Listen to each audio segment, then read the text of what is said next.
Hello everyone, it's Shane Kanto, your Wasteland reviewer, and I'm here to review Fantastic Beasts and Where to Find Them, and this is the original screenplay from J.K. Rowling, and there's a lot to be said about, the films and all the controversy swirling around the films, with Johnny Depp and Rowling herself, but also a lot of backlash from fans being like, what the hell are these these films? It's like, they're fantastic beasts, but it's really just about Dumbledore and Grindelwald.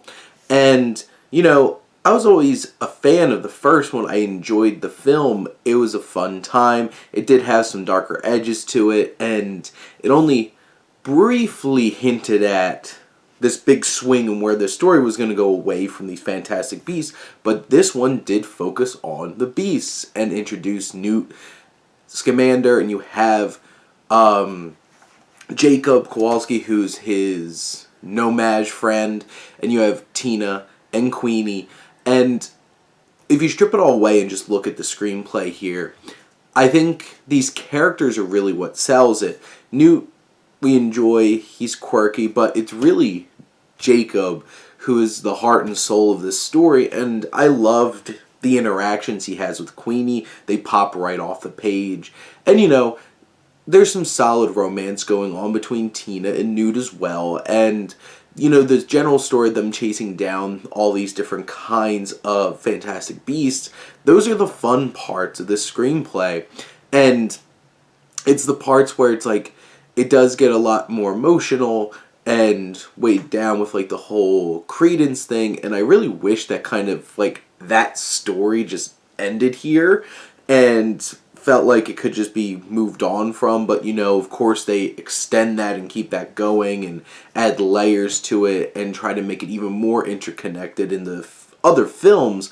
But here it does have an emotional anchor to the film, and it has a good connection for Tina, who has a strong connection to Credence and his plight.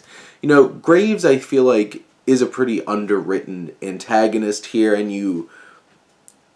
who he really is, as it turns out. It's actually very interesting being able to actually read the dialogue, and you could actually tell what the hell he says at the end of the film, at the end of the screenplay, unlike watching the movie, which I was sitting in the film like, what the hell did he say? But in general, I think this is a fun story. This easily could have been stripped away some of the stuff and just focused on this story, and it would have been perfectly fine.